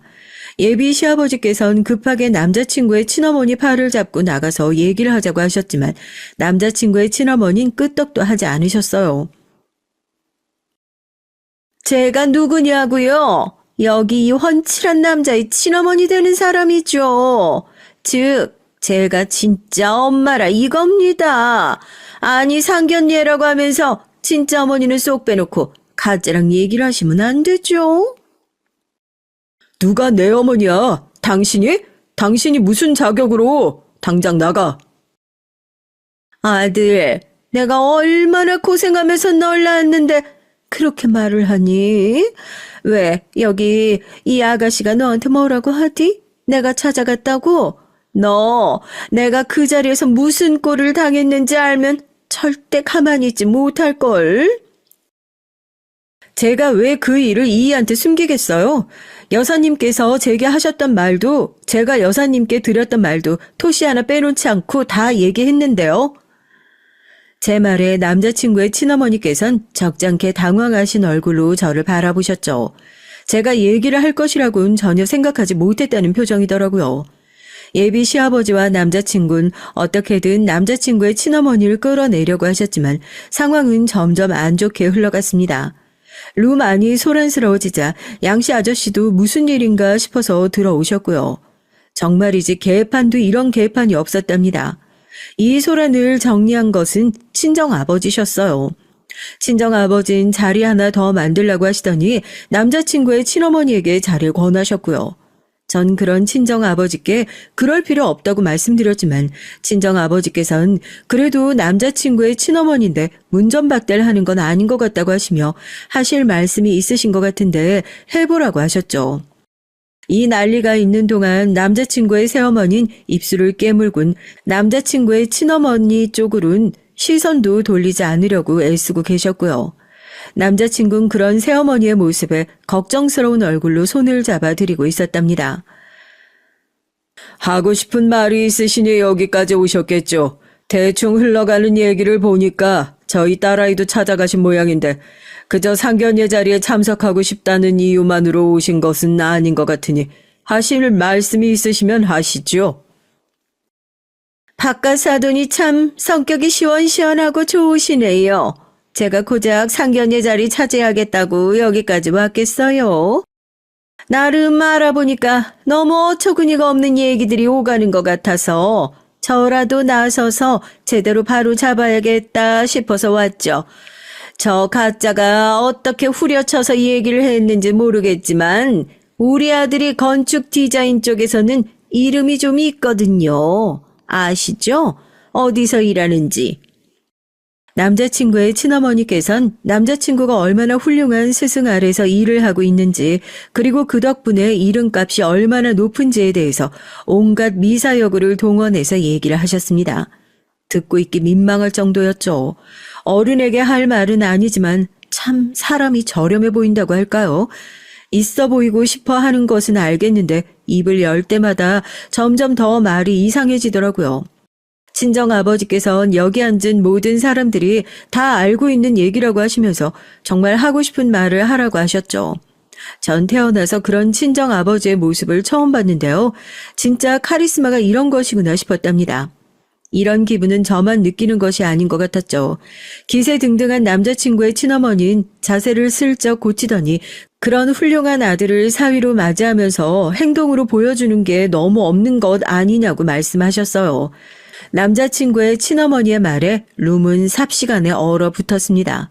예비 시아버진 사색이 된 얼굴로 남자친구의 친어머니에게 미쳤냐고 소리를 지르셨고 남자친구 역시 무슨 자격으로 그런 말을 하느냐고 외쳤죠. 하지만 남자친구의 친어머니는 아무렇지 않은 얼굴로 친정아버지를 바라보면서 자신이 틀린 말을 했느냐고 물었답니다. 지금 자신이 무슨 말씀을 하는지는 알고 있습니까? 마치 아들을 거래 대상처럼 얘기를 하고 계신데 맞습니까? 거래라니 무슨 그런 상스러운 표현을 쓰세요? 전 이런 훌륭한 사위를 보시는데 뭐라도 좀 내놔야 하는 것 아니냐는 거죠. 가령 예를 들면 건축사무소를 하나 차려준다거나 하는 것 말이죠. 당연히 집은 강남에 40평 정도 되는 곳이어야 하고요. 그리고 몰고 다니는 차도 S급 외제차는 돼야 면이 서지 않겠어요? 결혼식도 그래요. 알고 보니까 전통 혼례를 한다고 하는데 그게 가당키나 합니까? 호텔 딱 빌려서 하객도 1000명 정도는 받고 그래야죠. 미쳤어? 미친 것이 분명하다고. 지금 당신이 무슨 소리 하는지 알아? 내가 뭘? 우리 거래처 사람들만 하더라도 400~500은 되는데 그럼 그 사람들은 오지 말란 말이야? 남자친구는 자신의 결혼식에 왜 오겠다고 하느냐며 꿈도 꾸지 말라고 했지만 남자친구의 친어머니는 들은 척도 하지 않았죠. 정 그 광경을 보면서 아침 드라마의 한 장면 같다는 생각을 했어요. 그것도 사이코패스가 등장하는 드라마요. 친정아버지는 말할 가치도 없다는 얼굴을 하고 계셨고 친정어머니께선 한숨을 내쉬면서 동생과 함께 자리에서 일어나셨죠. 남자친구의 친어머니는 확답도 주지 않고 어딜 가느냐고 했지만 갑자기 튀어나온 남자친구의 새어머니에게 가로막혔답니다. 그리고는 믿을 수 없는 광경이 눈앞에 펼쳐졌어요. 가만히 앉아만 계시던 남자친구의 새어머니께서 대뜸 남자친구의 친어머니 뺨을 3개 후려치시더라고요. 룸에서 짝 하는 찰진 소리가 울려 퍼졌죠. 동생과 함께 나가시던 친정어머니께서도 놀란 표정으로 문고리를 잡곤 움직이지 않으셨고요. 마치 정지화면 버튼을 누른 것처럼 아무도 움직이지 않았어요. 그 상황에서 가장 먼저 움직인 건 남자친구의 친어머니였죠. 감히 나를 때려? 주제? 누가 가짜야? 네가 버리고 갔으면 누가 가짜야? 낳기만 하면 다 엄마야? 내 자식의 결혼에 니까짓 게 뭔데 나서? 내 자식? 내 배 아파서 낳은 내 자식을 네가 뭔데 그렇게 불러? 그래, 그거 내가 직접 낳아주지 못한 것이 얼마나 한이 되는지 알아? 그런 자식을 가지고 장사를 해. 이렇게 중요한 자리에 와선 행패까지 부려가면서. 남자친구의 새어머니는 금방이라도 피를 토할 것처럼 소리를 지르시면서 당장 꺼지라고 말씀하셨어요. 남자친구의 친어머니는 절대로 질 수 없다는 듯이 욕을 퍼붓기 시작했지만 양씨 아저씨의 신호에 맞춰 등장한 경비원들에게 끌려나가 버렸죠. 폭풍우가 지나갔다는 것이 바로 이런 것이구나 싶더라고요. 그 자리에 있는 그 누구도 쉽게 입을 열지 못했습니다. 그렇게 저희의 상견례는 끝이 났어요. 상견례가 있고 나서 한동안 저도 남자친구도 먼저 얘기를 꺼내지 못했고요. 그만큼 그날의 일은 양가 어른들에게 충격이었고 저와 남자친구에겐 상처가 됐거든요.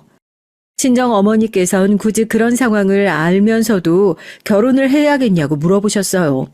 남자친구가 좋은 사람인 것도 알고 있고 상견례 자리에서 인사를 나눴던 사돈도 좋은 분이지만 남자친구의 친어머니를 받아들이긴 쉽지 않다고 하셨고요. 경박하고 몰상식한 말을 내뱉는 건 그럴 수 있다고 하지만 자기 자식을 이용해서 한탕 해보겠다는 심보가 보여서 도저히 참을 수가 없다고 말이죠. 전 입이 10개라도 할 말은 없었지만 고작 남자친구의 친어머니 때문에 남자친구와 헤어지고 싶지 않았습니다. 내가 결혼하는 사람은 남자친구지 그 친어머니가 아니잖아. 어차피 지금까지 모르고 살았던 사람이고 결혼만 잘 넘기면 앞으로도 안 볼 사람일 수 있는데 그 사람 때문에 남자친구와 헤어질 필요가 있나 싶어서요. 결혼이라는 게 얼핏 보면 다른 환경에서 살아온 두 사람이 서로를 동반자로 삼아 함께 살아가는 것으로 보일 수도 있지만 그게 전부는 아니야. 두 사람이 가족이 되면 그 두 사람과 관련 있는 다른 사람들도 엮이는 거야. 너 그 친어머니라는 사람이랑 앞으로 안 보고 산다고 장담할 수 있어? 그래도 남자친구는 죄가 없잖아요. 그 가족들도 그렇고. 미꾸라지 한 마리가 웅덩이를 흐리게 만들면 그 웅덩이는 더 이상 깨끗한 곳이 아니야. 그 미꾸라지 한 마리 없앤다고 해결될 줄 알지? 전혀 아니란다. 친정 어머니께서는 어떻게든 제 마음을 돌리고 싶어 하셨지만 전 고집스럽게 헤어지지 않겠다고 말씀드렸어요. 가만히 듣고 계시던 친정 아버지께서는 서로 의논을 해보라고 하시면서 말을 아끼셨죠. 상견례 이후 일주일 만에 다시 만난 남자친구의 얼굴은 정말이지 말로 표현하기 힘들 만큼 상했더군요. 제대로 식사를 챙기지도 못했는지 아예 반쪽이 됐더라고요. 남자친구와 마주하고 있는데 그 누구도 먼저 입을 열 수가 없었습니다. 어떤 말로 시작해야 할지 난감했어요. 용기를 낸 쪽은 저였습니다. 그날 어머니 많이 놀라신 것 같은데 괜찮으셔? 병원에 계셔. 자꾸 몸에 힘이 없다고 하셔서 입원해서 경과를 좀 보기로 했거든. 전 남자친구의 새어머니 소식에 깜짝 놀라고 말았죠. 마지막에 온몸으로 화를 내시던 모습이 생생하게 떠오르면서 마음이 불편했어요. 남자친구는 결혼을 여기서 그만두는 것이 어떻겠느냐고 하더군요. 전 무슨 소리를 하는 것이냐고 소리를 높이고 싶었지만 애써 마음을 다스리곤 천천히 물었습니다. 나랑 헤어지고 싶어? 왜? 내가 싫어서? 내가 무슨 낯으로 너랑 결혼을 해. 상견례에서 그 난리를 쳤는데 그 사람이 내 친어머니로 살아있는 이상 무슨 수로 내가 결혼을 하자는 말을 해. 당신 결혼하면 친어머니 모시고 살 거야? 미쳤어. 그리고 그 여잔 내 어머니가 아니야. 나를 낳았다고 해서 다 어머니가 되는 건 아니잖아. 할 수만 있다면 내 몸 안에 있는 그 여자의 피를 다 뽑아버리고 싶은 심정이야. 그럼 뭐가 문제야. 행패를 부리는 것도 맞고 앞으로 어떻게 나올지 상상조차 되지 않는 것도 맞지만 그렇다고 해서 우리가 그 사람 무서워서 헤어지는 건 아닌 것 같아. 남자친구는 전혀 예상하지 못했다는 얼굴로 정말 그렇게 생각하느냐고 몇 번이나 물었어요. 전 확신에 찬 목소리로 그렇다고 말했죠. 남자친구는 친어머니와 만나서 이 문제를 해결해 보겠다고 했습니다.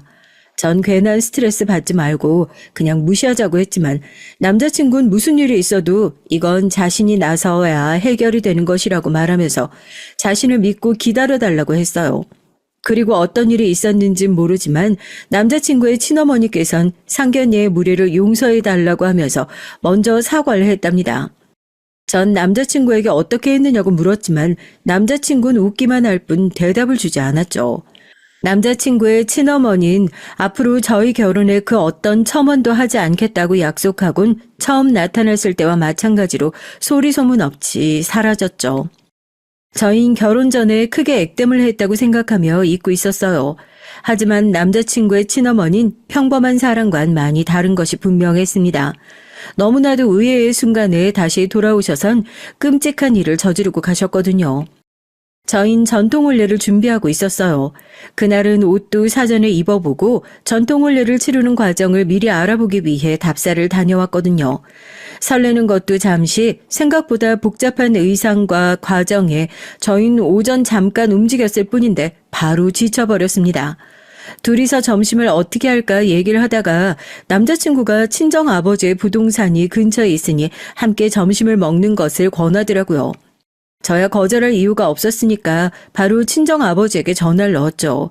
친정아버지께선 기분 좋은 목소리로 근처 부대찌개 집으로 오라고 하셨어요. 남자친구가 부대찌개를 무척이나 좋아하거든요. 저희는 점심 이후에 무엇을 할지 얘기를 하면서 약속 장소로 향했습니다. 그런데 그곳에서 남자친구의 친어머니를 마주하고 말았답니다. 무슨 일이라도 있으셨는지 얼굴은 벌겋게 달아오른 모습으로 저희를 보자마자 눈을 뒤집고 오셔선 남자친구의 곁에 서 있던 절 밀치고는 남자친구를 자기 쪽으로 잡아당기지 않겠어요? 정말 순식간에 일어난 일이었습니다. 그리고 전혀 예상하지 못했던 일이기도 하고요. 정신을 차린 남자친구는 자신의 팔을 붙들고 있는 친어머니의 손을 강하게 뿌리치며 이게 무슨 짓이냐고 외쳤어요. 하지만 남자친구의 친어머니께선 고집스럽게 남자친구의 팔을 붙잡곤 당장 저와 헤어져야 한다고 말했죠. 남자친구는 다 정리된 얘기를 가지고 무슨 헛소리를 하느냐고 했지만 남자친구의 친어머니는 절대 결혼은 안 된다고 하더라고요. 가게 앞에서 벌어진 소란에 당연히 친정아버지께서 나오셨죠. 친정아버지도 남자친구의 친어머니를 발견하고 흠칫 놀라시더니 여기서 무슨 일이냐고 말씀하셨습니다. 온갖 무게는 다 잡더니 고작 하는 일이 창문 걸레질이야? 아이 천하이 먹고 창문 닦기나 하는 집이랑 네가 뭐가 부족해서 결혼을 한다는 거야? 네 월급이 고스란히 다 저 집구석 먹여 살리는 것으로 들어갈 게 뻔하잖아. 정신 차리라고. 무슨 헛소리야. 아버님이 창문 닦기라니. 그리고 설사 그렇다고 하더라도 당신이 무슨 상관이 있는데? 왜 상관이 없어? 아무리 그래도 창문 닦기나 하는 거지를 사돈으로 둘 수는 없지. 아이고 당장 파혼해. 전 호들갑을 떨면서 남자친구에게 파혼을 요구하는 남자친구의 친어머니를 가만히 보다가 긴 한숨을 내쉬었습니다. 아무래도 친정아버지께서 청소하는 모습을 보신 것 같은데 어디서부터 잘못을 바로잡아야 할지 감이 잡히지 않았어요. 하지만 남자친구의 친어머니는 점점 더 심한 말을 하기 시작했습니다. 내가 처음 봤을 때부터 알아봤어. 내 말이 딱 맞지? 전현 꽃뱀이 확실하다니까. 우리 아들 등골이나 빼먹고 살려고 그렇게 기를 쓰고 결혼을 하는 거였어. 세상에나 내가 오늘 그 꼴을 안 봤으면 어쩔 뻔했어. 닥쳐. 함부로 떠들지 마. 그런 사람 아니니까 당신이 뭘 한다고 그렇게 떠들어? 너야말로 정신 똑바로 차려. 아무리 눈에 콩깍지가 쓰였다고 해도 어떻게 저런 애를. 너 말해봐. 전현이 너한테 엎어진 거 맞지? 아니면 무슨 약점이라도 잡혔어? 내가 해결해 줄 테니까 다 말해봐. 그만 좀 해. 남자친구의 친어머니는 차마 듣고 있기 어려운 말들을 쏟아냈습니다. 만약 저 혼자였다면 바로 들이받고 따졌을 텐데 불행히도 그 자리엔 친정아버지께서 계셨죠. 친정아버지는 주먹을 부르르 떨면서 남자친구의 친어머니를 노려봤습니다. 그때였어요. 가게에 계시던 사장님께서 친정아버지를 발견하시곤 바로 나오시더라고요. 아이고 어르신, 여긴 어쩐 일이세요? 부대찌개 드시러 오셨으면 얼른 들어오지 않으시고요. 안 그래도 예비사위가 부대찌개를 좋아한다고 해서 들렀는데 사정이 좀 생겨서 말이지. 아무리 그러셔도 여기까지 오셨는데 드시고 가셔야죠. 그러지 마시라고 했는데도 매번 저희 가게 창문 닦아주시고 다른 층 사람들도 복도니 계단이니 어르신께서 오셔서 손봐주셔서 얼마나 고마워하는지 몰라요. 세도 저렴하게 받으시면서 청소까지 다 해주시다니요. 가게 사장님께서 연신 허리를 숙이며 감사함을 표하자 남자친구의 친어머니의 표정이 점점 이상하게 변해갔어요. 건물의 다른 가게 사장님들도 친정아버지가 오셨다는 소식을 들었는지 너도 나도 1층으로 내려왔죠. 몇몇 분들은 친정아버지 오시면 드리려고 준비한 선물이 있다며 양손 무겁게 잔뜩 챙겨 오셨어요. 친정아버지께서는 뭐하러 이런 것들을 준비하시느냐고 하셨지만 다들 부동산에 인사 갈 때마다 안 계셔서 자기들 건물엔 언제 오시나 하고 기다렸다고도 하셨답니다. 친정아버지께서는 그 많은 건물을 가지고 계시면서도 한 달 월세를 근처의 70%만 받고 계셨어요. 코로나가 끝났다고는 하지만 여전히 힘든 곳이 많다고 하시면서 월세를 올리지 않으시더라고요. 코로나로 다들 힘들었을 땐 2년 동안 월세를 30%만 받으실 정도였어요. 그 덕분에 친정아버지의 건물에는 공실이 없기로도 유명했답니다. 사람들이 너도 나도 나와서 친정아버지께 인사를 드리자 남자친구의 친어머니는 하얗게 질린 얼굴로 저와 친정아버지를 번갈아 바라봤습니다. 남자친구 역시 친정아버지가 부동산을 한다고 생각했지 건물을 가지고 계시는 것까진 모르고 있었기 때문에 놀란 얼굴이었어요.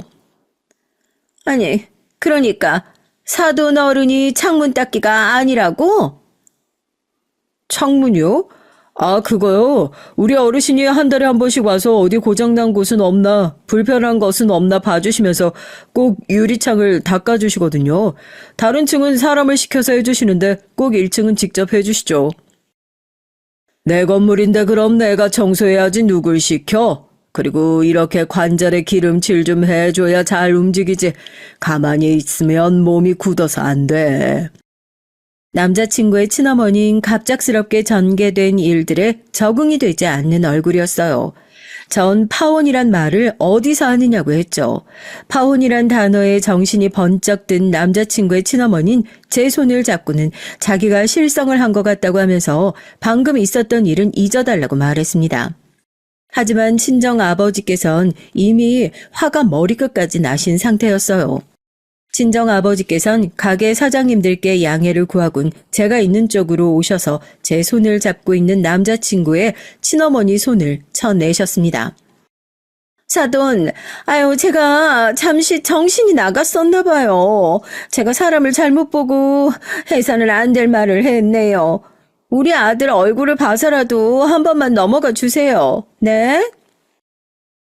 이전 일들이 불편하긴 했지만 그래도 제가 예비사위 얼굴 봐서 참으려고 했는데 참 이제 무슨 말을 하셔도 듣고 싶지가 않네요. 너도 더 이상은 고집 부리지 말고. 아버지, 갑자기 그게 무슨 말씀이세요? 무슨 말이긴 저쪽에서 저렇게 파혼을 원하는데 당연히 파혼해야지. 전 깜짝 놀라서 아니라고 했지만 이미 친정아버지께선 들은 척도 않으시곤 남자친구에게 깔끔하게 정리를 하는 것이 좋겠다고 말씀하셨습니다. 남자친구는 그런 친정아버지의 말에 고개만 숙이고 있었죠. 전 절대 안 된다고 얘기를 했지만 눈가가 붉어진 얼굴로 저를 바라보시는 친정아버지의 모습에 더 이상 말을 이을 수가 없었습니다. 순간 아차 싶더라고요. 친정아버지께서 어떤 말을 들으셨는지 주마등처럼 머릿속을 지나갔기 때문입니다. 감히 내 딸한테 금이야오기야 귀여운 내 딸을 꽃뱀 취급을 하고 뭐 어쩌고 어째? 우리 딸이 엎어져? 약점을 잡아? 그런 더러운 말로 우리 딸 얼굴에 똥칠을 하는데 내가 어떻게 저 집이랑 사돈을 맺어? 아버지, 그건요. 네, 알겠습니다. 말씀대로 하겠습니다.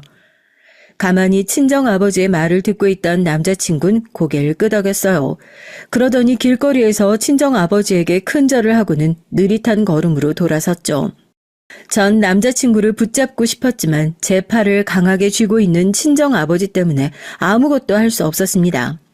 남자친구의 친어머니는 이렇게 끝낼 수 없다고 하면서 제게 매달리기 시작했어요. 우리 아들 사랑하잖아, 안 그래? 너 우리 아들 사랑해서 무조건 결혼한다며. 그럼 그 많은 재산 다 우리 아들 몫으로 떨어지는 거 맞지? 그렇지? 이거 놓으세요. 귓구녕 막히셨어요? 저희 지금 당신 때문에 파혼했잖아요. 그런데 끝까지 이렇게 돈 얘기하고 싶으세요? 남자친구의 친어머니는 이렇게 헤어지는 건 아니지 않느냐고 하면서 저더러 남자친구를 사랑한다면 당장 부모님을 설득하라고 했어요. 지금 이 상황을 만든 것이 누군데 저런 정신 나간 소리를 하는 것인지 정말이지 당장이라도 달려가서 남자친구의 친어머니 멱살을 잡고 흔들고 싶었지만 전 얌전히 친정 아버지를 따라 그 자리를 벗어났습니다. 아마 얘기를 들으신 분들은 무슨 일이 이렇게 태풍이 휩쓸고 지나가는 것 같다고 하실 수도 있을 거예요. 실제로 전 그런 기분을 느꼈거든요. 그날 그 거리에서 남자친구의 친어머니를 만나 천국과 지옥을 오갔으니까요. 친정 아버지께선 결혼 준비로 인해서 생긴 손해는 우리 쪽에서 다 정리하는 것으로 하자고 하시면서 제게 힘들겠지만 미련을 버리라고 하셨어요. 전 대답하지 않았지만 이젠 그래야 할 때가 왔다고 생각했죠. 하지만 일이 그렇게 깔끔하게 떨어지진 않았어요. 일주일 뒤 전 한 통의 내용 증명을 받았습니다. 직장으로 날라왔죠. 다들 무슨 일인지 궁금해하는 표정으로 제 주변을 오가더군요. 안 그래도 파혼으로 한바탕 몸살을 앓았는데 이젠 내용 증명이라니 참 내 팔자가 왜 이런가 싶었어요. 아무리 생각해도 내용 증명을 보낼 만한 곳이 없다고 생각하며 뜯어본 전 너무 놀라서 미쳤다고 소리를 지르고 말았죠. 제 목소리에 다들 무슨 일이냐고 모여들었지만 전 서둘러 자리를 박차고 일어나 팀장님께 반차를 쓰겠다고 말씀드렸습니다. 사색이 된 저의 표정에 팀장님도 심각한 얼굴로 당장 가보라고 하셨고요. 전 수군거리는 소리를 뒤로 하곤 택시까지 타선 집으로 향했습니다. 때마침 부모님께서 다 계셨어요. 전 떨리는 손으로 내용 증명을 보여드렸고요. 두 분의 반응 역시 저와 다르지 않았답니다. 내용 증명을 보낸 사람은 다름 아닌 남자친구의 친어머니였습니다. 파혼으로 인한 위자료를 청구한다고 되어 있더라고요. 일방적으로 파혼을 진행하는 바람에 남자친구가 정신적으로도 충격을 받았지만 사회적 체면에도 손상이 있었으니 그에 합당한 위자료를 청구한다는 내용이었어요. 친정 어머니께선 끝까지 읽지도 못하고 비틀거리시다가 자리에 누우셨답니다. 친정 아버지께선 몇 번이나 읽어보시더니 긴 한숨을 내셨고요. 마지막에 청구한 위자료는 무려 5억이었거든요. 친정 아버지께선 이 일을 어떻게 처리하면 좋겠느냐고 하셨어요. 아마 남자친구는 모를 거예요. 다 그 여자가 저지른 일이겠죠. 위자료 청구라니. 파혼이 누구 때문에 벌어진 일인데. 누가 했든 내용 증명이 날라왔으니 무슨 액션이라도 취해야 하지 않겠니?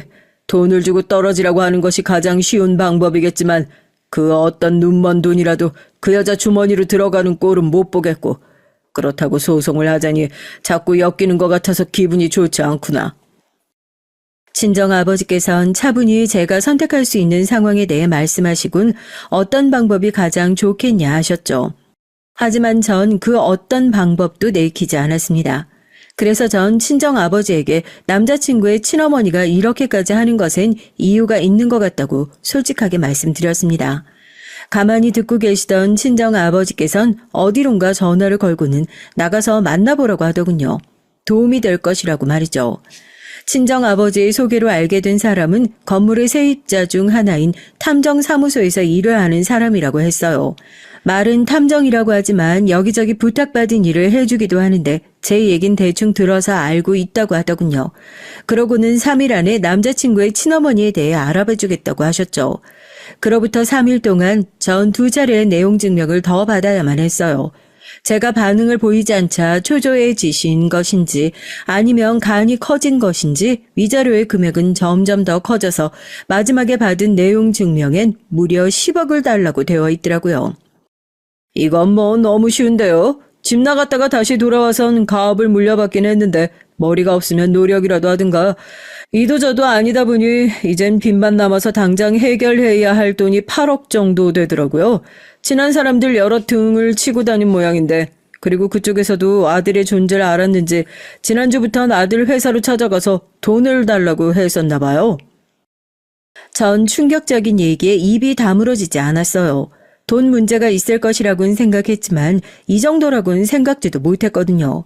거기다 헤어지긴 했지만 남자친구가 피해를 보고 있다고 생각을 하니 마음 한쪽이 아프기도 했고요. 전 그 사실을 가지고 친정 아버지를 찾아갔죠. 그리고는 사기죄와 협박죄로 남자친구의 친어머니를 고소할 방법에 대해 알아보고 싶다고 말했어요. 친정 아버지께서는 쉬운 일이 아니라고 하시면서도 도와주겠다고 하셨고요. 전 바로 행동으로 옮겼습니다. 파혼까지 가게 된 상황에 대한 증거들과 증언을 모아 보내면서 오히려 협박죄로 고소를 걸었어요.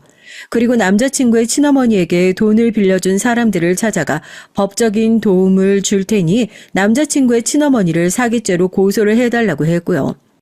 솔직히 이렇게까지 할 생각은 아니었지만 전 어떻게든 남자친구의 친어머니를 도려내어 2번 다시 남자친구 근처에도 그리고 제 주변에도 존재할 수 없도록 만들고 싶었답니다. 저의 이런 행동에 당황한 건 남자친구의 친어머니였죠. 돈을 세게 부르면 어느 정도 협상의 여지가 생길 것이고 그 와중에 돈을 좀 챙겨서 도망갈 생각을 했던 모양이더라고요. 하지만 제가 역으로 고소를 하겠다고 나서자 발등에 불이 떨어진 것이나 다름없었죠. 이 다음이야 다들 예상하시는 대로 흘러갔습니다.